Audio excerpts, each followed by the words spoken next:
Manugang, umibig sabihan ng lalaki habang nasa abroad ang asawa. Isang buong pamilya ang nayanig sa isang katotohanang kasindak-sindak. Ang kwentong inyong mapapakinggan ay mula sa aming channel, kung saan pinagdurugtong namin ang mga watak-watak na piraso ng buhay upang makabuo ng isang larawang puno ng damdamin, pighati, at minsan, mga pangyayaring mahirap paniwalaan. Ito ang malagim na kwento ng isang batang manugang, isang biyudong biyenan, at isang asawang matagal nang nawalay sa ibang bansa. Tatlong kaluluwa, tatlong kapalaran na pinagbigkis sa iisang bubong, sa iisang ugnayan, ngunit ipinasok ng malupit na tadhana sa isang malagim na ipo-ipo ng kasalanan na walang kawala. Sumikat ang buwan sa kalangitang nababalot ng kadiliman, at ang maputlang liwanag nito, na may halong hiwaga, ay bumabalot sa lumang bubong ng isang simpleng bahay na kahoy na tahimik at nag-iisa sa tabi ng ginintuang palayan sa isang probinsya sa Pilipinas. Ang huni ng mga kuliglig ay parang isang panaghoy, ang kahol ng aso sa malayo, at ang amoy ng usok mula sa pagluluto ay kumakapit sa hangin, na lalong nagbibigay ng katahimikan at kalungkutan sa gabi. Sa maliit at madilim na silid sa kaliwang bahagi ng beranda, si Maria, ang bagong kasal na manugang na 22 taong gulang, ay mag-isang nakaupo sa tabi ng bintana. Ang kanyang mga mata ay walang buhay, nakatitig sa kawalan. Hawak niya ang lukot na sulat na minadaling isinulat ng kanyang asawa bago sumakay ng eroplano. Hindi pa kumukupas ang tinta, ngunit ang mga salita ng pagmamahal ay matagal nang nanlamig. Halos 4 na buwan na mula nang umalis ng Pilipinas si Jose, ang kanyang asawa. Nagpunta siya sa Japan para magtrabaho, pangarap na baguhin ang kanilang buhay at makaipon ng sapat na pera para makapagbukas ng isang malaking tindahan ng motorsiklo, tulad ng lagi niyang ipinagyayabang bago sila ikasal. Ngunit mula nang umalis siya, unti-unting dumalang ang kanyang mga tawag, at ang mga text message ay naging maikli at walang damdamin.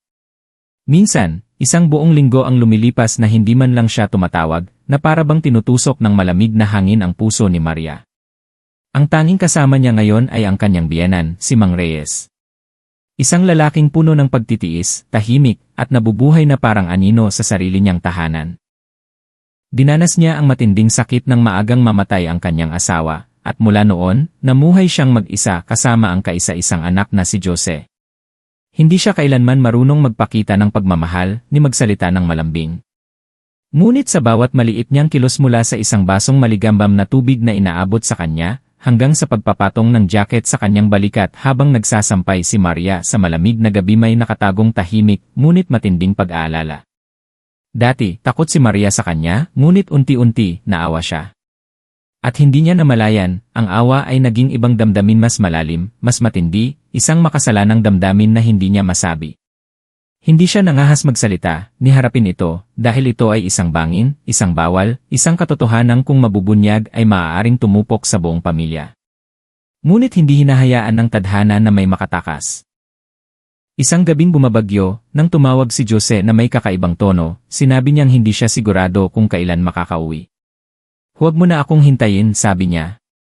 Iyon din ang gabi kung kailan nagsimulang gumuho ang pader sa pagitan ng dalawang malungkot na tao sa bahay na yon.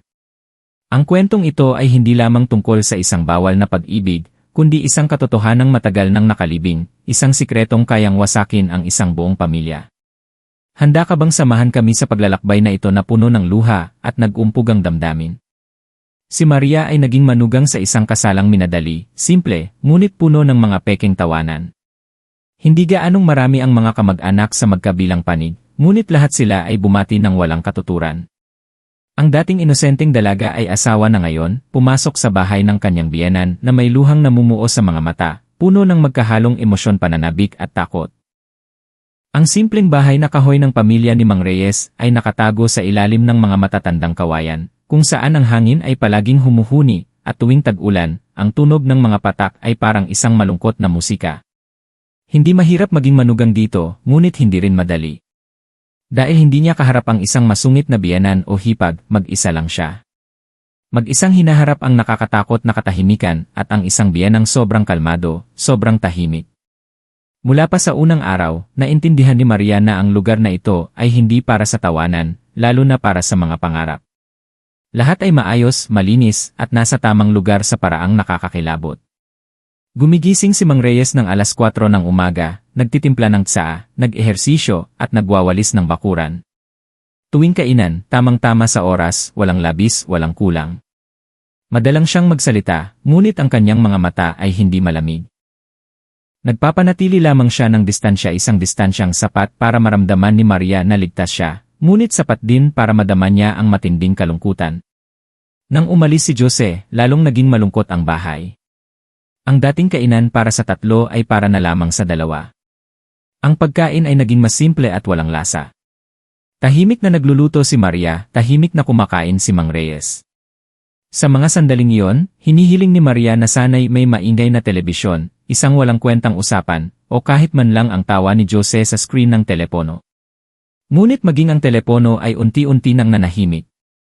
Hindi sinisisi ni Maria si Jose.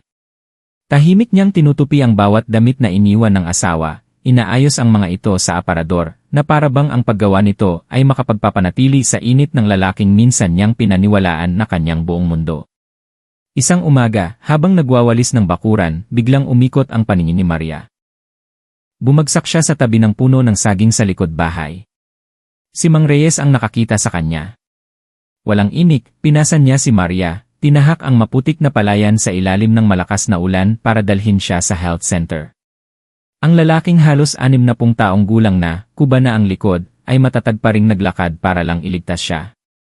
Nang magising si Maria, nasa higaan na siya ng klinika. Nakabalot sa kanya ang jacket ng kanyang biyenan, habang ang kamay nito ay nakapatong pa rin sa gilid ng kama, bahagyang nakapikit ang mga mata. Sa sandaling iyon, sa unang pagkakataon, nanginig ang kanyang puso. Hindi dahil sa sakit, kundi dahil sa pakiramdam na may isang taong tunay na nangangailangan at nag-aalala sa kanya, isang bagay na matagal nang hindi ginagawa ng kanyang asawa. Ang bahay ay nanatiling tahimik, ngunit ang mga puso sa loob nito ay nagsisimula ng mag-alimpuyo, at walang sinuman sa kanila ang nakakaalam na ang trahedya ay nagsisimula pa lamang. Mula nang magkasakit siya, napansin ni Maria ang maliliit, ngunit hindi maitatangging pagbabago kay Mang Reyes. Kung dati ay isang tango lang ang bati niya tuwing umaga, ngayon ay kusa na siyang nagtatanong, "Kumusta ang pakiramdam mo ngayon, anak?" Kung dati ay tahimik lang siyang nagwawalis ng bakuran, ngayon ay itinatabi niya ang walis at hinihintay siyang sabay silang lumabas. At kung dati ay laging sa malayo nakatingin ang kanyang mga mata, ngayon, minsan ay tahimik itong humihinto sa kanyang mukha, kahit isang saglit lang, bago mabilis na umiwas. Nagbago rin si Maria. Hindi na niya itinuturing na nakakatakot na lalaki ang kanyang biyenan.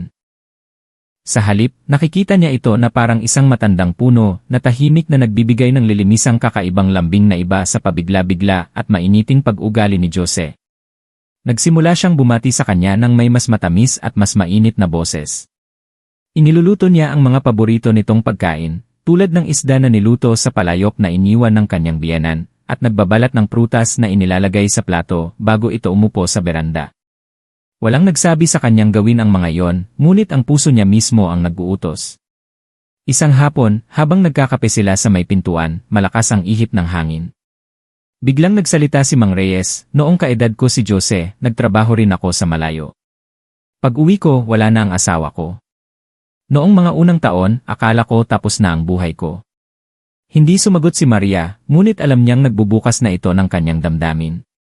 May mga bagay na kapag nawala, hindi na kailanman babalik.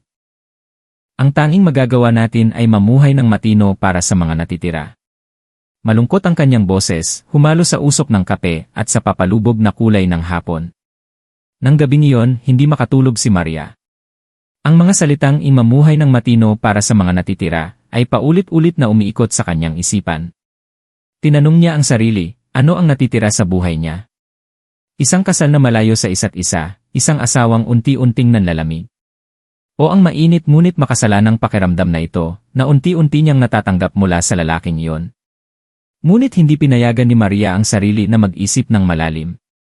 Ipinatong niya ang kamay sa noo, bumuntong hininga, at pilit na pinatulog ang sarili. Habang sa labas, ang huni ng mga kulisap ay walang tigil na nananaghoy. Kinabukasan, gaya ng dati, maaga siyang lumabas sa bakuran. Ngunit sa pagkakataong ito, naghihintay na si Mang Reyes.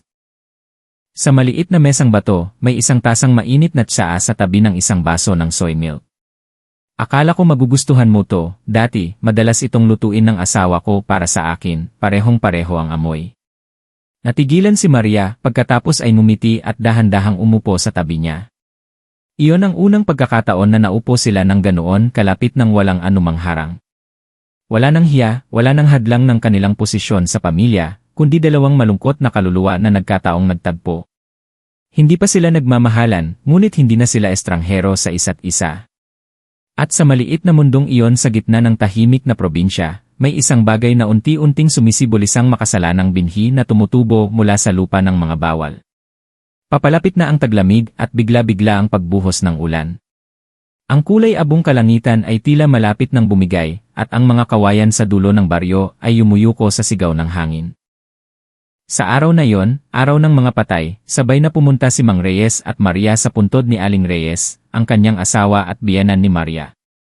Hindi na kailangang paalalahanan, taon-taon ay siya mismo ang naglilinis ng damo, nag-aayos ng puntod, at maingat na nag-aalay ng mga bulaklak at prutas. Sumunod si Maria, dala ang isang basket ng prutas at isang pumpon ng puting bulaklak. Wala siyang gaanong alam tungkol sa kanyang biyenan, maliban sa ilang lumang litrato kung saan nakangiti ang babaeng may mahabang buhok hanggang baywang. Siguradong mahal ka ng nanay mo, mahinang sabi ni Mang Reyes. Nagulat si Maria, wala naman po akong ginawa para mahalin niya ako, tay. Dahil nanatili ka, tiniis mo ang lahat para sa pamilyang ito. Sa edad mo, bihira ang may kayang gawin yan. Ang boses niya ay hindi papuri, kundi isang simpleng pagkilala, ngunit sapat na para manikip ang dibdib ni Maria. Yumuko siya ng mababa sa harap ng puntod, hindi alam kung dahil sa awa o dahil sa hiya sa makasalanang damdaming lumalaki sa loob niya para sa lalaking katabi niya. Biglang bumuhos ang ulan. Nagmadali silang sumilong sa ilalim ng jacket ni Mang Reyes at mabilis na naglakad pauwi. Madulas ang maputik na daan. Sa kalagitnaan ng daan, natapilok si Maria at napaiyak sa sakit. Sinubukan niyang tumayo ngunit hindi niya kaya. Lumingon si Mang Reyes, walang imik, yumuko, at dahan-dahan siyang pinasan. Huwag kang mahiya, ganito rin dati ang nanay mo. Lalong lumakas ang ulan at humahampas ang hangin sa kanilang mga mukha. Sa gitna ng puting kurtina ng ulan, matatag pa ring naglakad ang lalaki, ang kanyang payat na likod ay kakaibang nagbibigay ng init. Ipinatong ni Maria ang kanyang mukha sa balikat nito, ang tubig ulan ay humalo sa kanyang mga luha. Walang nakakaalam kung iyon ba ay dahil sa pasasalamat o may iba pang damdaming malapit ng umapaw.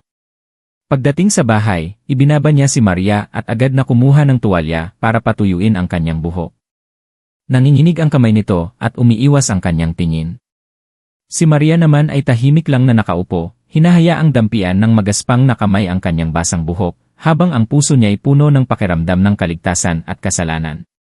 Nang gabing iyon, pareho silang hindi nakatulog. Dalawang tao sa magkahiwalay na silid, na pinaghihiwalay ng isang manipis na pader na kahoy, parehong nakikinig sa tunog ng ulan sa bubong na parang kabog ng kanilang mga puso. May mga sandaling hindi kailangan ng salita, dahil pagkatapos ng gabing iyon sa ilalim ng ulan, alam nilang pareho na hindi na sila maaaring bumalik sa dati. Mula sa araw na yon, nagbago ang maliit na bahay na kahoy. Walang nagsasalita, ngunit ang lahat ay naroroon, tahimik at mabigat. Hindi na iniiwasan ni Maria ang tingin ng kanyang biyenan. Pinapanatili pa rin niya ang paggalang, tinatawag pa rin siyang tay nang may lambing, ngunit sa bawat kilos, sa bawat di sinasadyang pagdampi ng kamay, mayroon ng hindi simple. Si Mang Reyes naman, hindi niya inakalang makakaramdam pa siya ng ganito. Sa edad na malapit ng mag-60, sanay na siya sa kalungkutan, sa pamumuhay para sa iba. Ngunit sa tuwing naririnig niya ang mga yabag ni Maria malapit sa kanyang silid, sa tuwing nakikita niya ang maliit nitong anyo na nagluluto sa ilalim ng dilaw na ilaw, naninikip ang kanyang dibdib. Ang init na nararamdaman niya ay hindi mula sa apoy sa kusina, kundi mula sa presensya mismo ni Maria. Isang gabi, nawalan ng kuryente, at ang buong baryo ay nabalot ng dilim. Humahampas ang hangin mula sa bukid. Habang abala si Maria sa isang kandila, lumabas si Mang Reyes na may hawak na lumang dasera. Inilagay niya ito sa mesa at tahimik na umupo. Hindi rin po kayo makatulog, tay, mahina niyang tanong. Bigla akong nakaramdam ng lungkot. Nag-usat sila sa tabi ng malabong ilaw. Nakita niyang mas tumanda ito, ngunit dahil doon, mas naging malapit siya sa kanya. Ang dating mahigpit na biyenan ay tila isang lalaking unti-unting nagtatanggal ng kanyang baluti, inilalantad ang kahinaan sa loob. Maya-maya, bigla siyang nagsalita, noong bata pa ako, may minahal akong isang tao, kamukhang kamukha mo. Ang mga salitang iyon ay nagpatigil sa tibok ng puso ni Maria. Hindi na siya nagtanong pa, ngunit nagtagpo ang kanilang mga mata sa katahimikan. Alam niyang hindi iyon isang kwento tungkol sa nakaraan. Iyon ay isang pag-amin, banayad, ngunit nakakakilabot sa katotohanan. Nang gabing iyon, nang bumalik na sila sa kani-kanilang silid, muling nabalot ng dilim ang bahay. Ngunit sa pagitan ng dalawang silid, may dalawang taong hindi makatulog. Hindi nila nilampasan ang hangganan, ngunit wala na ang distansya. Hindi dahil gusto nilang maging mas malapit, kundi dahil wala na silang sapat na dahilan para manatili itong malayo. At sa banayad na dilim ng gabing walang kuryente, dalawang pusong akala nila'y nagyelo na ay unti-unting naghahanap ng liwanag sa isang bawal na pag-ibig. Isang linggo pagkatapos ng gabing iyon, may kasal sa kabilang baryo. Inimbitahan si Mang Reyes, ngunit ayaw niyang pumuntang mag-isa, kaya inaya niya si Maria. Nag-alinlangan siya, ngunit sa huli ay pumayag din nagmotorsiklo sila, si Mang Reyes ang nagmamaneho. Malayo ang upo ni Maria, bahagyang nakakapit sa upuan, pilit na pinapanatili ang distansya. Ngunit sa tuwing umuugoy ang motor, nadadampian niya ang likod nito, kung saan matatag pa ring tumitibok ang puso. Masaya at matao sa kasal. Nasa mesa ng mga babae si Maria nang may ilang nagbiro sa kanya, manugang nakasama ang biyenan, parang mag-ama na pumunta sa kasal. Ang pabirong sabi ay nagpamula sa kanyang mukha. Hapon na sila umuwi at malakas ang hangin. Habang nasa isang tahimik na bahagi ng daan, biglang bumuhos ang ulan. Mabilis na isinilong ni Mang Reyes ang motor sa isang abandonadong bahay. Sumilong sila sa masikip na espasyo, magkatalikod, pilit na nananahimik. Ngunit ang malakas na patak ng ulan, ang sipol ng hangin sa mga siwang, ay tila may ginigising sa kanilang kalooban, isang bagay na matagal nang pinipigilan. Humarap si Maria at nagtama ang kanilang mga mata. Sa sandaling iyon, walang ibang tao, walang salita, tanging ang malakas na kabog ng kanilang mga puso. Tay, mahina niyang tawag, halos isang bulong. Hindi sumagot si Mang Reyes, tinitigan lang siya ng matagal. At pagkatapos, hindi malinaw kung bakit, ang distansyang kalahating metro sa pagitan nila ay unti-unting nagsara. Tila may isang hindi nakikitang tali na humihila sa kanila.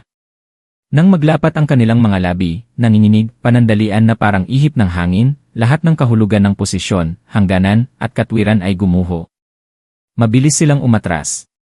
Lumingon si Maria, litong-lito. Hinigpitan ni Mang Reyes ang kanyang kamao, na para bang sinusubukang pigilan ang malakas na alon sa kanyang dibdib.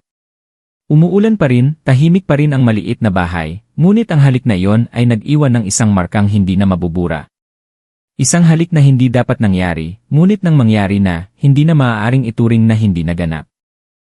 At kapag narating ng tao ang hangganan, mayroon na lamang silang dalawang pagpipilian, umatras magpakailanman o pumasok sa bawal na lugar. Mula nang sumilong sila sa ulan, hindi na naging pareho ang maliit na bahay sa gitna ng palayan. Walang nagsasalita, ngunit ang bawat tingin, bawat kilos ay may mabigat at nakakasakal na hangin. Nang gabing iyon, umupo si Maria sa gilid ng kanyang kama sa loob ng ilang oras, ang mga kamay ay paulit-ulit na dumadampi sa kanyang labi na parang hindi makapaniwala.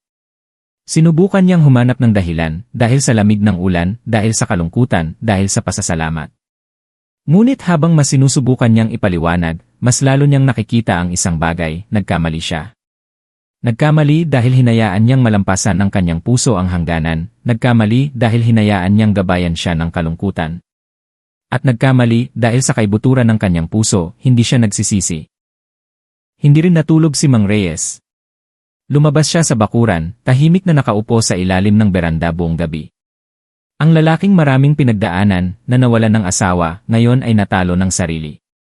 Hindi niya maintindihan kung bakit naging ganoon siya kahina. Isang sandali lang, ngunit sapat na para gawing isang bagay na hindi niya kayang harapin ang lahat. Kinabukasan, naging estranghero sila sa isa't isa. Iniiwasan ni Maria ang tingin niya, mas kaunti na ang sinasabi, mas mabilis kumain. Si Mang Reyes naman ay pilit na pinapanatili ang kalmadong boses, ngunit iba na ang tingin niya. Lumipas ang mga araw, walang nagbanggit tungkol sa halik sa ilalim ng ulan. Ngunit alam nilang pareho na nabubuhay sila sa iisang kasalanang nagbabaga na parang uling sa ilalim ng abo. Isang hapon, mahinang nagtanong si Maria, "Tay, galit po ba kayo sa akin?" Nagulat si Mang Reyes, pagkatapos ay dahan-dahang umiling, "Hindi, galit ako sa sarili ko." Hindi na nagsalita pa si Maria. Alam niyang tumatakas ito, tulad ng pagtakas niya. Nang gabing iyon, nagsulat siya ng isang liham na hindi ipapadala para lang mailabas ang lahat ng nasa kanyang kalooban. Naakala niya ay kaya niyang mabuhay na parang anino, ngunit ang aninong iyon ay nangahas tumingala at nakakita ng liwanag. Na ang mga maling bagay ay hindi laging nagmumula sa pagnanasa, minsan ay nagmumula ito sa kakulangan ng pagmamahal na pilit itinatago ng mga tao sa katahimikan. At kapag nagtagpo ang dalawang malungkot na puso, ang pagkakamali ay hindi na isang pagpipilian, kundi isang hindi maiiwasang resulta. Mula pa noong hapon, nagbabanta na ang isang bagyo. Hinampas ng hangin ang takip ng kulungan ng manok, nagdidilim ang mga ulap, at gumuguhit ang kidlat sa kalangitan na parang isang masamang pangitain. Nagmamadaling pumasok sa bahay sina Mang Reyes at Maria, palihim na nagkatinginan bago muling umiwas. Nang gabing iyon, nawala ng kuryente at bumuhos ang ulan na parang talon. Ang bahay ay tila nababalot ng kaguluhan. Nakaupo si Maria sa kanyang silid, yakap ang unan, mabilis ang tibok ng puso. Dumaan si Mang Reyes, naglagay ng isang mainit na lugaw sa labas ng kanyang pinto. Walang salita, ngunit sapat na para manginig ang kanyang puso. Lumabas siya, hinahampas ng ulan ang kanyang pisngi at buhok. Nakatayo pa rin doon si Mang Reyes sa tabi ng maliit na apoy. Tensyonado at pagod ang kanyang mukha. "Pumasok ka na, anak," malakas ang hangin. "Kumain na po ba kayo ng lugaw?" tanong niya pabalik, nanginginig ang boses. Hindi ito sumagot. "Ayoko pong maging ganito ang lahat. Pero pagod na po ako." Nanginginig ang boses ni Maria. Tumingin sa malayo si Mang Reyes. "Ako rin, pero anong magagawa natin?" Isang malakas na kulog ang yumanig sa kalangitan. Tumakbo siya palapit, hinawakan ang kamay nito, sa unang pagkakataon. Sinubukan ni Mang Reyes na bawiin ang kanyang kamay, ngunit nanatili siyang nakatayo. Lalong lumakas ang ulan, sa labas ay may bagyo, habang sa maliit na kusina ay may dalawang taong nanginginig sa harap ng huling hangganan. Humahagulgol si Maria, "Hindi ko na po kayang mabuhay ng ganito. Kailangan ko ng pagmamahal, kailangan ko ng masasandalan, kahit na ito pa ang pinakamaling bagay sa mundo." Lumingon si Mang Reyes, basa ng luha ang kanyang mga mata. Hindi na napigilan, hindi na lumaban, hindi na tumanggi. At pagkatapos, nilampasan nila ang huling hangganan. Sa isang gabing maunos, sa labas ay may bagyo, habang sa loob ay sumiklab ang unos pagkatapos ng matagal na pagpipigil. Ang pag-ibig, kapag nalampasan na ang mga hadlang ng katwiran at pamantayan, ay hindi na kailangan ng dahilan para sumibol, kailangan lang ng isang sandali ng kahinaan. At nang gabing iyon, naging pag-aari nila ang isa't isa. Hindi sa titulo, kundi sa puso, kung saan walang sinuman ang makakapagbawal. 3 araw pagkatapos ng bagyo, naging kakaibang asul at payapa ang langit. Ngunit sa loob ng bahay na yon, walang nagsasalita. Maaga pa ring gumigising si Maria para magluto, nagwawalis pa rin ng bakuran si Mang Reyes, na para bang walang nangyari. Tila payapa ang lahat, ngunit tanging sila lamang ang nakakaalam na ang tunay na bagyo ay nagbabaga pa rin sa loob. Lumabas si Maria sa beranda, dahan-dahang inilapag ang isang mangkok ng lugaw sa mesa. Yumuko siya, ang boses ay kasinghina ng isang buntong hininga, "Patawad po." Hindi siya tiningnan ni Mang Reyes, dahan-dahan lang itong sumagot, "Huwag ka nang humingi ng tawad. Ang nangyari ay nangyari na, hindi na mabubura." Natigilan siya, ang lahat ng damdamin sa kanyang puso ay biglang nabasag na parang libu-libong piraso. Sa sandaling iyon, tumunog ang telepono, matinis at nakakagulat. Iyon ang lumang telepono ni Maria. Lumitaw sa screen ang pangalan na hindi na niya inaasahan, Jose. Natigilan si Maria. Nanigas ang kanyang kamay bago dahan-dahang sinagot, nanginginig ang boses, "Jose. Ako to." Mula sa kabilang linya ay maririnig ang ingay ng isang pabrika sa Japan. "Kumusta ka na?" "Si Itay." Isang simpleng tanong, ngunit para kay Maria ngayon, para itong isang saksak. Sinubukan niyang kumalma, "Okay lang ako, okay din si Itay." "Ikaw?"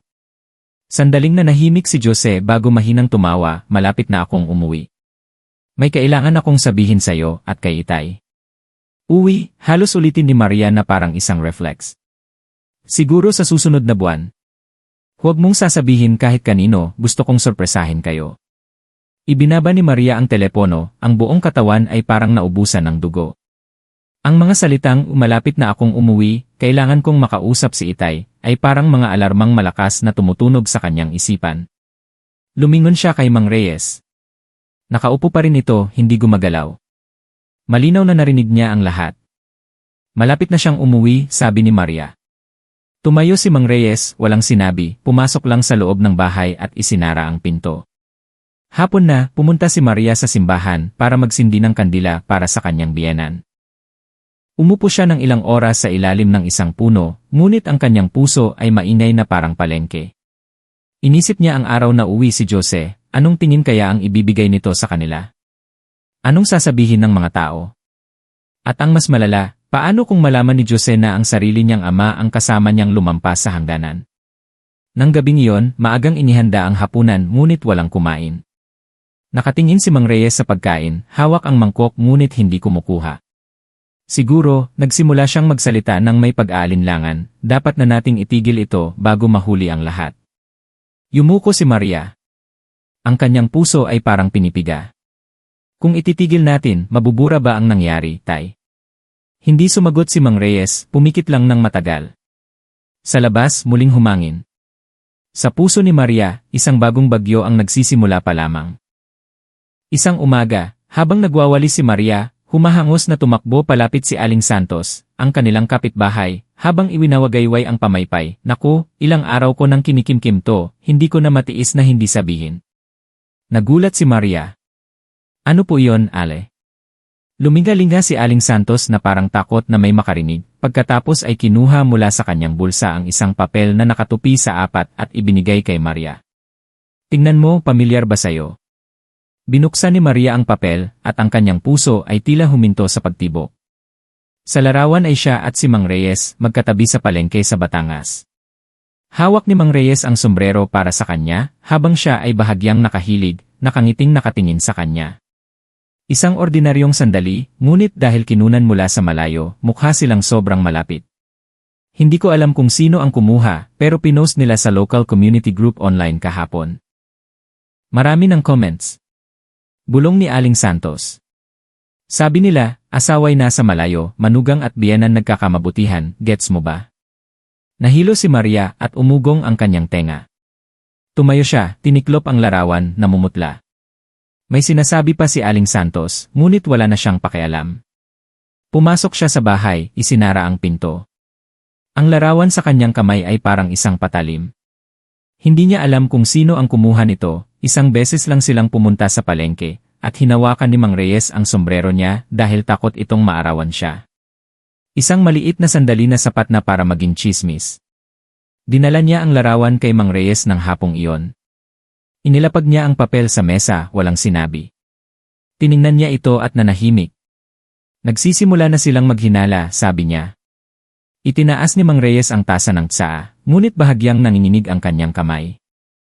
Sa unang pagkakataon mula noong gabing bumagyo, direkta siyang tumingin sa mga mata niya, puno ng pag-aalala. Sa tingin ko, dapat muna akong umalis dito. Ang sinabi ni Maria ay nagpatigil sa kanya. Gusto niya itong pigilan, ngunit alam niyang hindi ito ang oras para maging makasarili. Patawarin mo ako. Huwag na po kayong humingi ng tawad, malungkot siyang ngumiti. Alam nating pareho na hindi ito maitatago magpakailanman. Nang gabing iyon, nag-impake siya, ilang damit lang at ang singsing sa kasal na tinanggal niya mula nang tumawag si Jose. Nag-iwan siya ng isang sulat. Aalis muna ako. Pag-uwi ni Jose, sabihin niyo na kailangan ko ng katahimikan. Kung magiging maayos ang lahat, babalik ako. Kung hindi, mag-ingat po kayo. Pagkabasa ni Mang Reyes sa sulat, namula ang kanyang mga mata. Ang unang luha ng lalaking maraming pinagdaanan ay tumulo sa huling linya ng sulat. Kasabay nito, sa isang malayong lugar, nakatayo si Jose sa harap ng check-in counter sa Narita Airport. Sa kanyang bag ay may isang maliit na kahon na naglalaman ng bagong pares ng singsing. Mapait siyang umiti. Magugulat ka, Maria. Siguradong hindi mo mahuhulaan ang regalong ito. Madilim ang umaga, makulimlim ang kalangitan na parang nagbabanta ng paparating na bagyo. Isang taxi ang huminto sa harap ng baryo. Bumukas ang pinto, at bumaba si Jose, may backpack sa balikat, may dalang malaking bag ng regalo, at isang pilit ng ngiti. Huminga siya ng malalim, nilanghap ang hangin ng kanyang bayan, ngunit hindi niya maintindihan kung bakit may kakaiba ngayon, sobrang tahimik, sobrang lamig. Walang tao, walang bumabati. Ang baryo ay tila may itinatago. Pumasok si Jose sa bakuran, ang pamilyar na kahoy na tarangkahan, ngunit ang pintura ay tuklap na parang mga kulubot na hindi na mabubura. Tay, malakas niyang tawag. Walang tao sa bahay. Sa wakas, lumabas si Mang Reyes mula sa likod. Nakita niya si Jose, natigilan ng ilang segundo bago tumango, hindi gaanong masaya. Nandito ka na pala. Akala ko mas magugulat kayo, Tay, mahinang tumawa si Jose habang inililibot ang tingin. Nasaan si Maria? Katahimikan. Dahan-dahang sumagot si Mang Reyes, wala siya rito. Kumulot ang noo ni Jose, saan nagpunta? Sabi niya, kailangan niyang pag-isipan ang pagsasama natin. Ang mga salitang iyon ay parang isang suntok sa dibdib ni Jose. Natigilan siya, ang kanyang tingin ay mula sa pagkagulat ay naging pagdududa. Anong sinasabi niyo? Bigla na lang umalis? Nanahimik si Mang Reyes. Ang katahimikan na yon ang nagparamdam kay Jose na may mali. Umakyat siya sa dati nilang silid. Walang laman ang kwarto, kalahati na lang ang laman ng aparador. Bumaba si Jose, mahigpit na hawak ang isang baso. Sabihin niyo sa akin ang totoo, Tay, anong nangyari? Bumuntong hininga si Mang Reyes, isang napakalalim na buntong hininga. Pagkatapos ay pumasok siya sa silid, kinuha ang sulat na iniwan ni Maria. Mabilis itong binasa ni Jose, at nang marating ang huling linya, dumilim ang kanyang mukha. Kung hindi, mag-ingat po kayo. Ano nang ibig sabihin ito? Hindi sumagot si Mang Reyes. Huwag mong sabihin. May kinalaman ito sa inyo. Sa unang pagkakataon, tumingala si Mang Reyes at diretsong tumingin sa mga mata ng kanyang anak. Huwag ka nang manghula. Tandaan mo lang, patawarin mo ako. Ang sagot ay hindi isang kumpirmasyon, ngunit sapat na ito. Itinapon ni Jose ang papel sa mesa, namumula ang kanyang mukha. Kung ganoon, totoo pala ang mga chismis sa internet. Kayo ni Maria. Hindi nagsalita si Mang Reyes. Tumawa si Jose ng mapakla, ang galing. Nagpakahirap ako sa ibang bansa para sa asawa ko. Tapos ang agaw sa kanya, sarili ko pang ama. Yumuko si Mang Reyes, hindi tulad ng iniisip mo ang nangyari, pero wala akong maidadahilan. Umatras si Jose. Ang kanyang mukha ay hindi na galit kundi blanko. Hindi ko akalain na mula pagkabata, ang tanging bagay na hindi ko inakalang mawawala sa akin ay ang tiwala ko sa inyo. Lumabas siya ng bahay, iniwang bukas ang pinto. Kulay abo pa rin ang langit, walang ulan, ngunit wasak na ang puso ng tao. Gabi na. Ang baryo ay tahimik pagkatapos ng ulan. Sa loob ng bahay na kahoy, isang tahimik na digmaan ang nagaganap sa pagitan ng dalawang lalaking magkadugo. Bumalik si Jose bandang 9:00 ng gabi, ang mukha ay malamig na parang bakal. Walang sinabi, tahimik na umupo, ang tingin ay puno ng pagkalkula. Naghihintay na rin si Mang Reyes. Mula sa pag-uusap nila kaninang hapon, hindi pa siya kumakain. Sa loob niya ay may labanan sa pagitan ng pagiging ama at ng kasalanan ng isang lalaking umibig sa maling tao. Saan ka galing? Mahina niyang tanong. Sa bahay ni Tio, sagot ni Jose, at marami akong narinig. Tumango si Mang Reyes. Alam niyang malapit nang dumating ang tunay na bagyo. Nakausap ko na rin ang abogado, dagdag ni Jose. Sabi nila, kung hindi pa diborsyado ang mag-asawa, lahat ng relasyon ni Maria sa panahong ito ay maaaring ituring na paglabag sa moralidad ng kasal. Pwede ka pang kasuhan. Ang mga salitang iyon ay parang isang patalim na direktang tumusok sa puso ni Mang Reyes. Kung gagawin mo yan, hindi kita pipigilan, sabi niya, paos ang boses. Pero hindi lang si Maria ang nagkamali. Hindi lang siya. Tumayo si Jose, sumigaw. Inaamin niyo. Ang katahimikan niya ang naging sagot. Lumapit si Jose, mariing binigkas ang bawat salita. Ilang taon akong nagpakahirap sa ibang bansa. Habang dito, kasama niyo ang asawa ko at sinipingan niyo pa. Mabilis ang sampal. Hindi mula kay Mang Reyes, kundi mula kay Jose. Bumagsak siya, pumutok ang isang gilid ng labi, dumugo. Ngunit hindi siya umaray ni umiwas. Umupo siya ng diretsyo, tahimik na tumayo. Pwede mo akong saktan, hindi kita sisisihin. Pero kung gusto mong magalit, magalit ka sa ating dalawa. Tumawa si Jose ng mapakla, ano nang ibig niyong sabihin? Lumingon si Mang Reyes, mula nang pakasalan mo si Maria, pinabayaan mo na siya. Umalis ka para sa kinabukasan, pero kailangan niya ng pagmamahal, hindi lang pera. Kung sapat ang pagmamahal mo sa kanya, walang sinuman, kahit ako, ang makakasingit. Namilipit si Jose. So, ano nung gusto niyo ngayon? Pakasalan si Maria. Ipakilala sa mga kamag-anak, ito ang dating asawa ng anak ko, asawa ko na ngayon. Hindi, sigaw ni Mang Reyes sa unang pagkakataon. Wala akong gustong kahit ano.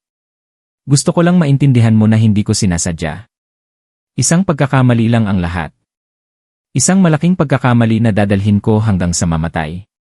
Naghari ang katahimikan. Napaupo si Jose sa silya, hawak ang ulo, bumubulong, anong klaseng pamilya ba tayo? Tumalikod si Mang Reyes at pumasok sa silid. Ang pintong iyon, sa pagitan ng ama at anak, sa unang pagkakataon sa kanilang buhay, ay nagsara ng malakas. Bumalik si Maria isang tanghali ng Oktubre. Walang pasabi, walang bagahe, isang lumang backpack lang, at halatang pumayat ang mukha. Nakatayo siya sa harap ng tarangkahan, nag-aalangan, bago tuluyang pumasok. Ang tunog ng bisagra ay tuyo at malakas. Ang unang lumabas ay si Mang Reyes. Nakatayo sila sa harap ng isa't isa, tila isang kawalang hanggan. Sa mga mata ng lalaki ay mayroong mapait na ginhawa. Kamusta ka? Paus niyang tanong. Okay lang po, mahina niyang sagot. Bakit ka bumalik? Dahil hindi ako pwedeng magtago habang buhay. Alam kong nakauwi na si Jose. Tumango siya. Naging mabigat ang hangin. Lumabas si Jose mula sa loob, mukhang pagod, ang mga mata ay puno ng galit. Nandito ka na pala, tanong ni Jose, ang boses ay kasing talim ng kutsilyo. Maria, para saan pat bumalik ka? Para ipagpatuloy ang buhay sa bahay na to kasama ang tatay ko? O para makita kung gaano ako nagdusa? Hindi sumagot si Maria, tumingala siya kay Jose, ang dating asawa, ang kanyang kabataan, ngayon ay wasak na lahat. Pwede mo akong kamuhian, sabi niya, nanginginig ang boses, pero wala kang karapatang insultuhin ako ng ganyan. Wala akong karapatan, tumawa si Jose. Niloko mo ako kasama ang tatay ko, tapos may gana ka pang magsalita tungkol sa karapatan. Sa pagkakataong ito, lumapit si Mang Reyes, tumayo sa pagitan nilang dalawa. Tama na, Jose. Pinagtatanggol niyo pa rin siya, sigaw ni Jose.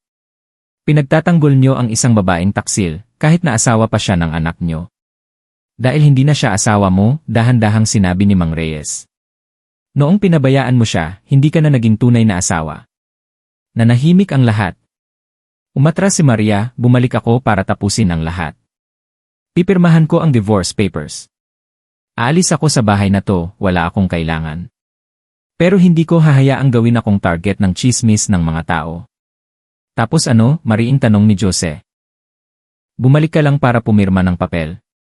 Tiningnan niya ito, bumalik ako para ibalik ang kalayaan nating tatlo. Ang mga salitang iyon ay nagpatahimik kina Jose at Mang Reyes. Lumingon si Maria kay Mang Reyes, may luhang namumuo sa mata, patawad po dahil hinayaan kong mabuhay kayo sa kasalanan. Hinigpitan ni Mang Reyes ang kanyang kamao, tumango lang na parang isang pamamaalam. Bukas din ay alis ako, sabi niya at pumasok sa dati niyang silid. Nang gabing iyon, 3 tao, 3 saradong pinto. Walang kumain, walang nagsalita. Ang babaeng bumalik ay hindi para pumili, kundi para wakasan ang sarili. Kinabukasan, sumikat ang araw ngunit malamig pa rin ang hangin. Isang lamig na dulot ng tuyong katahimikan. Maagang gumising si Maria, tiniklop ang ilang damit at inilagay sa mesa ang pirmadong divorce papers. Nang bitbitin niya ang kanyang backpack palabas, pasikat pa lang ang araw. Bumukas ang lumang tarangkahan, lumabas si Maria, ngunit nang hawakan niya ang trangka, isang malalim na boses ang narinig niya, aalis ka na ba talaga? Si Mang Reyes. Hindi siya lumingon, mahina lang siyang sumagot, kailangan ko pong umalis. Wala nang saysay kung mananatili pa ako. Pero hindi pa ako handang magpaalam ng ganito. Sa pagkakataong ito'y lumingon siya, puno ng luha ang kanyang mga mata. Huwag niyo na po akong pahirapan pa. Dito na nagtatapos ang lahat. Lumapit si Mang Reyes, suot ang lumang damit, ang mga paa ay nakatapak sa malamig na lupa. Ngunit ang kanyang mga mata, ang mga matang iyon ay nagpapanikip pa rin sa dibdib ni Maria. Kung aalis ka, alam kong wala na akong pagkakataon. Anong pagkakataon? Para itama ang mali, para mahalin ka ng nararapat. Umiling si Maria, namumula ang mga mata. Walang tatanggap niyan, alam niyo yan. Lumapit pa si Mang Reyes. Hindi ko kailangan ang pagtanggap nila. Ang kailangan ko lang ay ang kapatawaran mo. Tumalikod siya, malakas ang tibok ng puso. Lahat ng pagsisikap niyang kumalma ay gumuho. Ang mga alaala mula nang buhatin siya sa gitna ng ulan, ang malambing na tingin, hanggang sa bawal na halik, lahat ay bumalik na parang alon. At nang humakbang siya muli, isang kamay ang biglang humawak sa kanya mula sa likod, malakas at nanginginig. Isang pamilyar na kamay. Huwag kang umalis. Dalawang salita lang, ngunit iyon ang mga salitang matagal na niyang itinatago sa kanyang puso. Nanatili siyang nakatayo, mahigpit pa rin ang hawak ng kamay nito. Wala na akong karapatang pigilan ka, patuloy niya. Pero kung hahayaan kitang umalis ng ganito, alam kong pagsisisihan ko ito habang buhay. Lumingon si Maria, hindi mapigilan ang pagtulo ng kanyang mga luha. Hindi na po ako pwedeng bumalik. Ayos lang. Sa lahat ng nangyari. Sasama ako. Saan ka man magpunta, susunod ako. Hindi ako manggugulo, gusto lang kitang makitang payapa. Humagulgol siya. Sa pagkakataong ito, hindi ito iyak ng sakit, kundi ng isang taong matagal nang nagtitiis. Mahigpit pa rin ang hawak ng kamay nito. Kung hindi mo kayang magpatuloy mag-isa, hayaan mong pasanin ko rin ang bahagi ng kasalanang iyon kasama mo. May mga pagkakataong ang paghawak sa kamay ay hindi para pabalikin ang isang tao, kundi para samahan siyang maglakad sa isang daan na alam mong bako-bako, kahit walang nagbibigay ng basbas. Isang linggo pagkatapos, lumakas ang mga bulong-bulungan sa baryo. Nagsimula sa mga mapanuring tingin hanggang sa mga bulungan sa likuran. Ang kwento ng manugang na naiwan sa biyenan habang nasa abroad ang asawa ay lumaki at nagkaroon ng iba't ibang bersyon. Buntis na, matagal na silang may relasyon bago pa man umalis si Jose. Naakit si Mang Reyes sa bata kaya pinilit niyang pakasalan siya. Walang nagkukumpirma, ngunit lahat ay naniniwala na kung may usok, may apoy. Pilit na lumakad si Maria sa katahimikan, ngunit sa tuwing umuwi siya, para siyang dumaan sa isang gubat ng mga patalim. Bawat tingin na ibinabato sa kanya ay parang isang hiwa. Si Mang Reyes naman ay ganoon pa rin, tahimik na nagtitiis, handa sa anumang batikos. Hindi niya sinisisi ang mga tao, nanghihinayang lang siya kung gaano kadaling maimpluwensyahan ang isipan nila. Iba naman si Jose, nagsimula siyang mawalan ng kontrol. Naglalasing siya, sumisigaw sa gitna ng kalsada, ang tatay ko at ang asawa ko, niloko nila ako. Isang hapon, tinawag ni Mang Reyes si Maria sa loob. Nasa mesa ang isang marriage license. Kung papayag ka, gusto kong pakasalan ka natin. Natigilan si Maria. Nababaliw na po ba kayo? Sa ganitong sitwasyon? Kaya nga, kailangan nating gawin ito ng tama. Walang tago, walang patago. Hindi kita pinipilit, pero kung pipiliin mong manatili, hayaan mong bigyan kita ng pangalan. Para kung may manlalait, pareho tayong lalaitin. Matagal na nanahimik si Maria, pagkatapos ay tumango. Ginanap ang kasal isang gabi, walang seremonya, walang kamag-anak, walang paputok, walang handaan. Sila lang dalawa, isang papel, at isang tahimik na pangako. Mula ngayon, kahit hamakin pa tayo ng mga tao, hahawakan ko ang kamay mo sa pagtahak natin sa daang ito. Pumirma sila. Walang nakasuot ng damit pangkasal, ngunit pareho silang gumaan ang loob dahil mula sa araw na yon, nabubuhay na sila sa katotohanan, hindi sa pagtatago. Nang hawak na nila ang marriage certificate, mahinang sinabi ni Mang Reyes, hindi ito para hamunin ang sinuman, kundi para protektahan ka. Umiyak si Maria, hindi dahil sa saya, kundi dahil alam niyang ang pag-ibig na ito ay hindi kailanman magkakaroon ng basbas. Mabilis kumalat ang balita. Isang linggo pagkatapos, ang larawan ng kanilang marriage certificate ay naipost sa Facebook. Sumabog ang opinyon ng publiko, nayanig ang buong baryo. May mga nagalit, may mga nagbulungan, ngunit mayroon ding nanahimik at napabuntong hininga. Siguro, kailangan lang talaga nila ang isa't isa. May mga kasal na isinilang para lang sa dalawang taong tatayo sa gitna ng bagyo at sasabihin sa isa't isa, hindi ko bibitawan ang kamay mo kahit talikuran pa tayo ng buong mundo. Isang umaga, nagsuka si Maria. Akala niya'y nilalagnat lang siya, ngunit nang magpatuloy ito sa ikatlong araw, tahimik siyang pumunta sa health center ng baryo.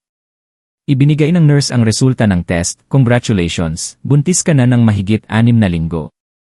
Nanginginig ang kamay ni Maria. Isang bata, sa panahong ito, sa isang lalaking dati niyang biyenan. Hindi niya alam kung iyak ba siya o tatawa. Hinawakan niya ang kanyang tiyan, sa unang pagkakataon ay malinaw na naramdaman ang isang maliit na buhay sa loob niya. Nang gabing iyon, umupo siya sa tabi ni Mang Reyes. Tay, nag-aalangan niyang sabi. Buntis po ako. Natigilan si Mang Reyes na parang naging bato. Narinig niyo po ba ako? Ulit niya. Hindi siya agad sumagot. Maya-maya, paus siyang nagsalita, ang bata. Sa akin ba? Tumango siya. At sa sandaling iyon, yumuko si Mang Reyes, ang kanyang mukha ay tumanda ng 10 taon. Hindi siya bumati, isang buntong hininga lang. Baka hindi tanggapin ng mga tao ang batang ito.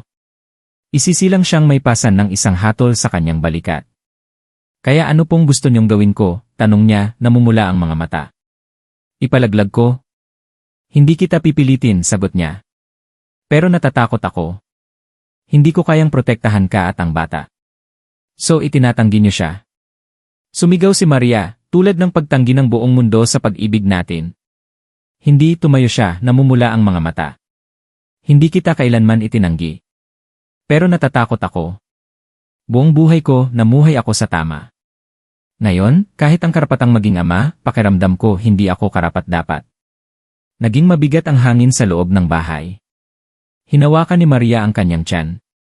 Kung hindi niyo siya kayang protektahan, gagawin ko mag-isa. Isisilang ko ang batang ito, kahit na kailangan kong umalis dito magpakailanman. Lumapit si Mang Reyes, bigyan mo lang ako ng panahon. Ngunit tinabig niya ang kamay nito. Sa unang pagkakataon, naramdaman niyang tunay siyang nag-iisa. Kahit ang lalaking minsang buong tapang na humawak sa kanyang kamay, ngayon ay umaatras sa harap ng isang maliit na buhay. Kinabukasan, dumating si Jose.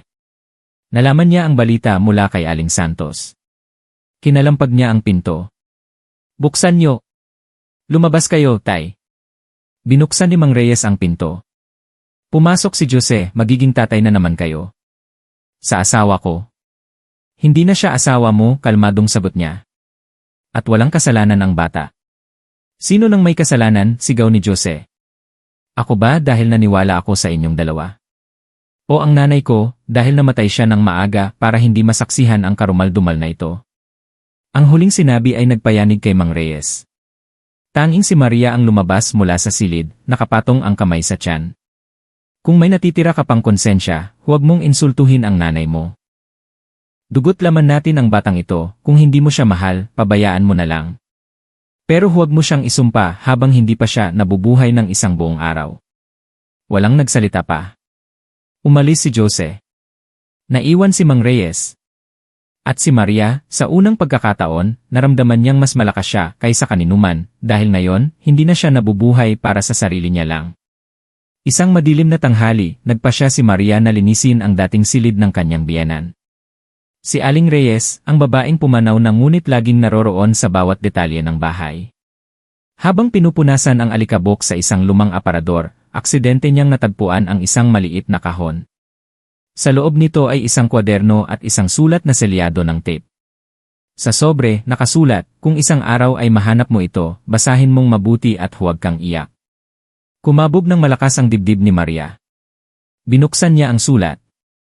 Anak, marahil kapag nabasa mo ito, wala na ako. Pero may mga bagay na ayaw kong dalhin sa hukay. Hindi mo ako tunay na ina. Nanigas ang buong katawan ni Maria. Nanginginig ang kanyang mga kamay. Bunga ka ng isang bawal na pag-ibig sa pagitan ng tatay mo, si Mang Reyes, at isang babaeng nagngangalang Elena. Nagmahalan sila bago pa ako dumating, ngunit dahil tutol ang pamilya, naghiwalay sila. Makalipas ang maraming taon, nang kasal na kami, bigla kanyang dinala, iniwan sa harap ng tarangkahan, at naglaho. Hindi nangahas ang tatay mo na sabihin ang totoo. Nagalit din ako, pero kalaunan ay minahal kita. Lumaki kang tinatawag akong nanay, si Reyes na tatay, at si Jose na asawa. Pero hindi mo alam, hindi kayo magkadugo ni Jose. Isang matinding pagkahilo ang dumapo sa kanya. Humagulgol si Maria, hindi dahil sa sakit, kundi dahil lahat ng kanyang kinamuhian at pinagsisihan ay biglang gumuho. Hindi niya kapatid si Jose, hindi siya tunay na manugang. Kaya sa buong panahong iyon, ano ang tiniis niya? Anak ako sa labas, bulong niya. Nagtapos ang sulat, may karapatan kang malaman ang totoo, pero huwag mong sisihin ang tatay mo. Namuhay siya habang buhay para sa tungkulin, hindi para sa pag-ibig. Kung may minahal man siya, patawarin mo. Dahil ang taong iyon ay walang iba kundi ang nanay mo, ang tunay mong ina na hindi mo nakilala. Tiniklop ni Maria ang sulat. Lumabas siya ng silid, luhaan. Nakaupo si Mang Reyes sa beranda. Tay, tawag niya, nanginginig ang boses. Lumingon ito, nakita siyang hawak ang sulat, namumutla ang mukha, at lumungkot ang mga mata nito, na tila naiintindihan ang lahat. Tahimik siyang yumuko. Dapat sinabi ko sa'yo noon pa, pero natakot ako. Walang sinabi si Maria, lumuhod siya, at ipinatong ang ulo sa balikat nito. Hindi ko na po kayo sinisisi. Pero kailangan kong malaman. Minahal niyo po ba ang nanay ko? Hinigpitan nito ang kanyang kamay at marahang tumango. Iisa lang ang minahal ko. At iyon ang pinakamalaking pagkakamali ng buhay ko.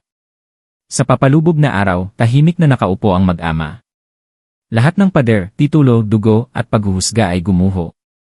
At sa gitna ng abo ng sakit, gumaan ang pakiramdam ni Maria, dahil sa wakas, alam na niya kung sino siya. 3 araw pagkatapos, halos hindi na naghiwalay si Maria at si Mang Reyes. Nagsimula siyang tawagin siyang Tay nang walang halong pagkalito. Ngunit hindi pa tapos ang unos sa labas. Nagsampa ng kaso si Jose sa korte ng Batangas. Sa kanyang reklamo, inakusahan ni Jose ang kanyang ama, si Mang Reyes, ng pakikiapid sa kanyang dating asawa. Hiniling niyang ipawalang bisa ang bagong kasal, at ibalik ang kanyang dangal at ng kanyang yumaong ina. Nang hawakan ni Maria ang dokumento, natigilan siya. Dadalhin niya kayo sa korte. Gusto niyang burahin ang pangalan niya sa pamilyang ito, sagot ni Mang Reyes. Pero kung mangyari yan, haharap ako sa batas, at ang bata ay tatawaging anak sa labas. Hindi ko hahayaang mangyari yan, mariing sabi ni Maria. Kung kailangan, haharap ako sa korte. Sasabihin ko ang lahat tungkol kay nanay sa sulat sa katotohanan. Ngunit umiling si Mang Reyes, hindi ko hahayaang mapahiya ka ulit sa harap ng publiko. At pagkatapos, isang hindi inaasahang tao ang dumating. Ang kapatid ni Aling Reyes, na nakatira sa isang home for the aged, ay biglang umuwi sa baryo. Narinig ko na ang lahat, sabi niya. At may kopya ako ng sulat na yon. Ako mismo ang tumulong sa kapatid ko na isulat yan, dahil takot siyang kamuhian ka kapag lumaki ka. Natigilan si Maria. Walang kasalanan ng bata. Pero ang dapat managot ay ang lalaking nasa likod ng pagkawala ng tunay niyang ina. Si Aling Elena. Isang lalaking nagngangalang Cruz. Sabay na napatingin sina Mang Reyes at Maria. Sinong Cruz? Ang lolo ni Jose, sagot niya. Ang pumilit kay Mang Reyes na hiwalayan si Aling Elena noon. Siya ang nagdala ng sulat na nagsasabing masamang babae si Aling Elena, na naging dahilan para ibenta ng pamilya niya ang kanilang bahay at umalis sa probinsya at maglaho. Nanahimik ang lahat. Napaupo si Maria sa silya. Hindi niya lubos maisip na ang taong nagtulak sa kanyang tunay na ina sa kadiliman ay ang lolo ng dati niyang asawa. Tahimik na inilabas ni Mang Reyes ang isa pang kahon na kahoy, sa loob ay mga lumang liham ng pag-ibig, at isang itim at puting litrato ni Aling Elena at niya noong bata pa sila. Nakangiti sila sa tabi ng isang bisikleta. Hindi kailanman namatay ang pag-ibig na yon, mahinang sabi ni Mang Reyes. Hindi lang ito pinayagang mabuhay. Niyakap ni Maria ang litrato, tumutulo ang luha. Ngayon, naiintindihan niya, ang pasanin sa kanyang balikat ay hindi lang resulta ng pag-ibig na pinili niya, kundi pati na rin ang kasalanan ng naunang henerasyon. Kinabukasan, pumunta si Maria at si Mang Reyes sa munisipyo. Nagsumite siya ng sagot sa reklamo ni Jose, kalakip ang sulat ng kanyang tunay na ina at ang testimonya ng kanyang tiyahin. Tumayo siya sa harap ng opisyal, matatag ang boses, kung gusto ng korte na dinggin ito, dapat dinggin ang parehong henerasyon. Kung may hustisya talaga, bigyan niyo ng karapatang mamuhay ng desente ang anak na dinadala ko at ako. Lunes ng umaga, isang itim na kotse ang huminto sa harap ng kanilang bahay. Bumaba ang isang babaeng estranghero, nakaitim na bestida, matapang ang itsura. Hinahanap ko si Mang Reyes at si Maria. Ang boses niya ay may banyagang tono ngunit tiyak. Lumabas si Mang Reyes at agad niya itong nakilala. Dumilim ang kanyang mukha. Liza. Hello, bahagyang yumuko ang babae. Dating kasintahan ako ni Jose, baka natatandaan niyo pa. Biglang lumamig ang paligid. Inilabas ni Liza ang isang folder. Ito ang mga kopya ng email, screenshot ng mga mensahe, at recording na ipinadala sa akin ni Jose. Dito, malinaw niyang sinabi ang plano niyang bumalik sa Pilipinas para gumawa ng isang eksena para makuha ang simpatsya ng publiko, piliting mamuhay sa kahihiyan ang tatay niya at si Maria, at pagkatapos ay kunin ang lahat ng lupa. Natigilan si Maria at si Mang Reyes. Ilang buwan na akong nanahimik. Pero ngayon, alam ko na kung hindi ako magsasalita, ang anak ko, ang batang pinabayaan ni Jose sa Japan, ay lalaking hindi alam kung gaano kasama ang tatay niya. Ano nang sabi mo? Nagulat si Maria. May anak ka kay Jose? Tumango si Liza. Isang 3 taong gulang na lalaki. Nangako si Jose na papakasalan ako, na iuwi ang bata. Pero pagkatapos kong manganak, nagbago siya. Sabi niya, kailangan lang pirmahan ni Maria ang papeles, mapupunta sa kanya ang ari-arian, at babalik siya. Naniwala ako pero naglaho siya. Hanggang sa makita ko ang balita online, naintindihan kong ginamit niya lang ako. Lumapit si Mang Reyes, binuklat ang bawat pahina. Detalyado, ang boses sa recording ay si Jose na nagsasabi sa isang kaibigan, kailangan ko lang nalaitin siya ng buong baryo. Ako ang biktima, kaya makukuha ko ang lupa. Ngumisi si Liza, kinakalkulan niya ang bawat hakbang, pati na ang pag-set up sa sampalan na pinag-usapan sa baryo. Sinadya niyang maglagay ng maliit na kamera sa damit niya, pinutol ang simula at dulo ng video para lang makita ng tao na sinaktan siya ng tatay niya. Napatulala si Maria. Lahat ng tiniis nila ni Mang Reyes, ang mga tingin, ang mga chismis, ay resulta lang pala ng isang malupit na plano. Inilabas ni Liza ang huling papel, isang request para sa DNA test sa pagitan ng kanyang anak at ni Jose na ginawa sa Japan na may selyo. Kasama nito ang patunay na nagpadala siya ng higit 1,200,000 piso kay Jose. Hindi ko kailangan na managot siya, gusto ko lang tapusin ang panlolokong ito. Tumayo si Maria, hinawakan ang kamay ni Liza. Salamat sa'yo. Hindi lang para sa akin, kundi para sa bata. Walang sinabi si Mang Reyes, hinigpitan lang niya ang folder, ang mga matay na mumula, hindi sa galit, kundi sa pait. Nang hapong iyon, ipinadala nila ang lahat ng ebidensya sa korte. Ang kaso ni Jose ay opisyal na sinagot ng kontrademanda. Nayanig ang buong baryo, nanahimik ang mga dating nakikisali sa chismis. At sa unang pagkakataon, nakita ng mga tao si Maria na lumabas ng baryo na taas noo, walang hiya, walang paliwanag. Dahil ngayon, ang katotohanan na mismo ang nagsalita. Kinaumagahan, hindi karaniwang matao sa korte ng Batangas.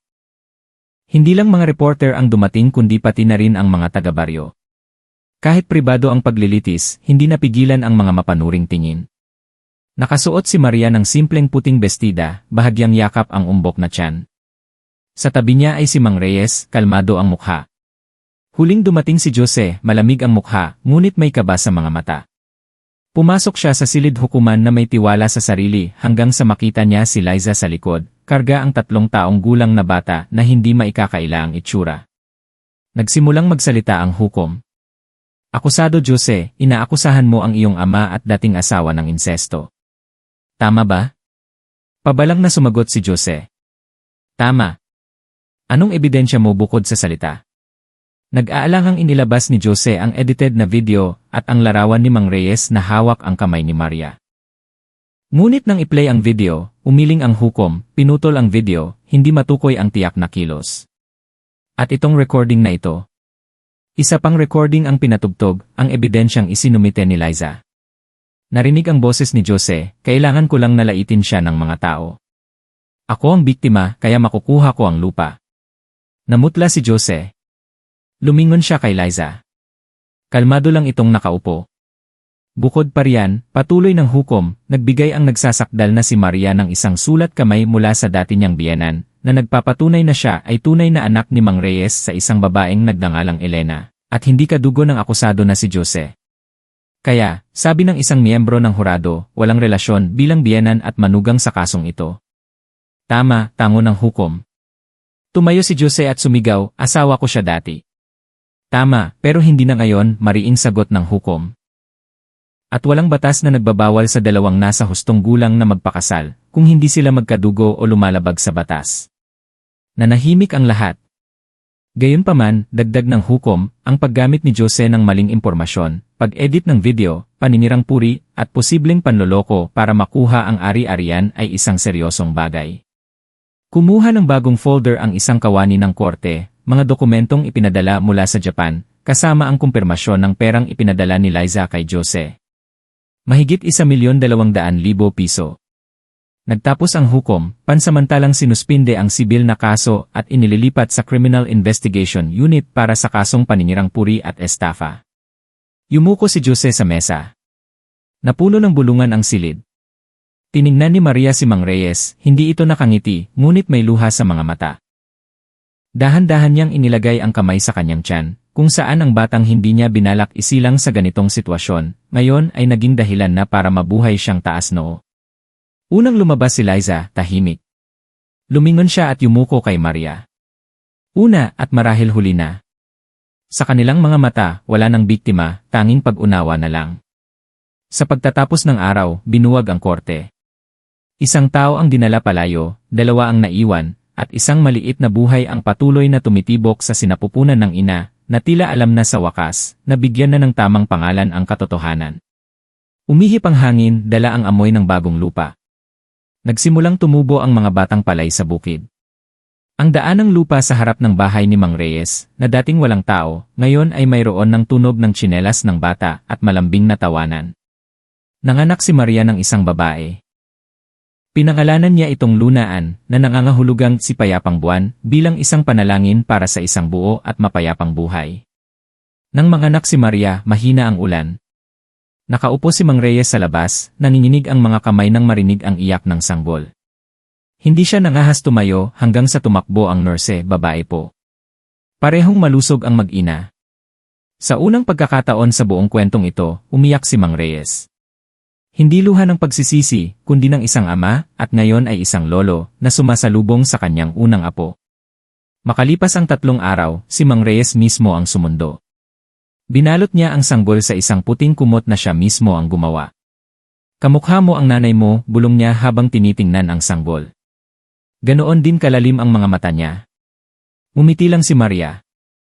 Alam niyang ang batang ito ay hindi lang bunga ng pag-ibig, kundi isang tanda rin ng pagpapatawad. Unti-unti nang nanahimik ang mga taga-baryo. Hindi na sila nanunuro. Dahil na rin sa nabunyag na katotohanan at dahil pagod na rin sila. Nahatulan si Jose ng 9 na buwang probasyon, kasama ang multa at danyos. Hindi na siya bumalik sa baryo. Bumalik si Liza sa Japan para palakihin ang kanyang anak. Bago umalis, nagpadala siya kay Maria ng isang pares ng pink na sapatos ng sanggol at isang sulat, kahit hindi tayo magkaibigan, sana ay lumaki ang anak mo sa kapayapaan. Mula noon, wala nang awayan sa bahay na yon, tanging ang bulol na tawag ng bata ng lolo, ang tunog ng pag-aayos sa bahay, at ang malambing na paghel ni Maria kapag sumisikat ang buwan. Isang bubong, 3 henerasyon, at mga pusong natutong lumigaya pagkatapos ng matinding sakit. Minsan, isang estranghero ang nagtanong sa bata, nasaan ang lolo mo? Tumakbo si Lunaan, hinawakan ang kamay ni Mang Reyes, at nakangiting sinabi, heto po, lolo ko, pero tatay din siya ni nanay.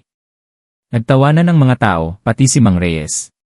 Hindi na kailangan ng paliwanag, hindi na kailangan magtago.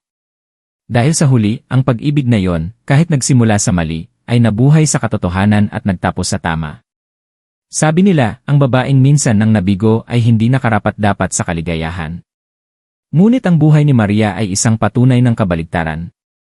Dati siyang manugang, isang asawang pinabayaan, isang pangalang idinikit sa isang karumal-dumal na kwento ng insesto.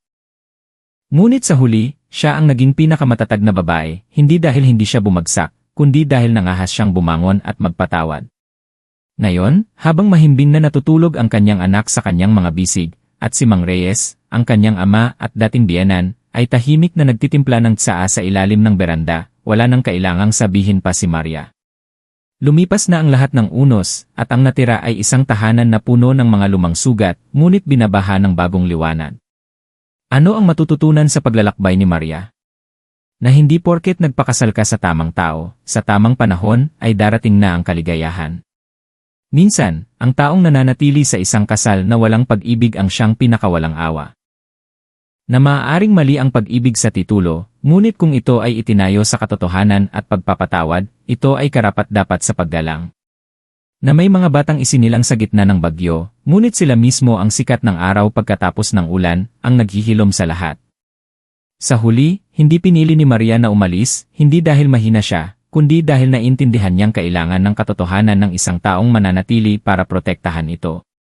Hindi siya nabuhay para sagutin ang sabi-sabi ng mga tao. Nabuhay siya para maging sandigan ng kanyang anak, ng lalaking nagkamali, ngunit laging handang umamin, at para sa sarili niyang puso. Isang pusong minsan nang nadurog dahil sa maling pag-ibig, ngunit sa huli ay natutong magmahal muli sa mas tamang paraan.